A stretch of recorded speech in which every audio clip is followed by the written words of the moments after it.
Bullet train પ્રોજેક્ટનું કામ હાલ પૂરજોશમાં ચાલી રહ્યું છે। લોકોને પ્રશ્ન છે કે આખરે ક્યારે દેશની બુલેટ ટ્રેન દોડશે।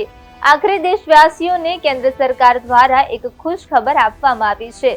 કેન્દ્રીય રેલવે મંત્રી અશ્વિની વૈષ્ણવે જાહેરાત કરી છે કે 15 ઓગસ્ટ 2027ના રોજ પ્રથમ બુલેટ ટ્રેન દોડશે, જેનું રૂટ સુરતથી બિલીમોરા હશે। અને કેન્દ્રીય રેલવે મંત્રી અશ્વિની વૈષ્ણવે કહ્યું કે પ્રથમ ફેઝમાં બુલેટ ટ્રેન 15 ઓગસ્ટ 2027ના રોજ પહેલા સુરતથી બિલીમોરા વચ્ચે દોડશે। ત્યારબાદ બીજા ફેઝમાં વાપીથી સુરત, ત્રીજામાં વાપીથી અમદાવાદ, ચોથા ફેઝમાં થાણેથી અમદાવાદ, છેલ્લે મુંબઈથી અમદાવાદ વચ્ચે શરૂ થશે। ગુજરાતના તમામ સ્ટેશનો પર સુપરસ્ટ્રક્ચરનું કામ અંતિમ તબક્કામાં છે। ત્રણેય એલિવેટેડ સ્ટેશનો પર કામ શરૂ થઈ ગયું છે અને મહારાષ્ટ્રમાં મુંબઈ ભૂગર્ભ સ્ટેશન પર બેઝ સ્લેબ કાસ્ટિંગ ચાલુ છે।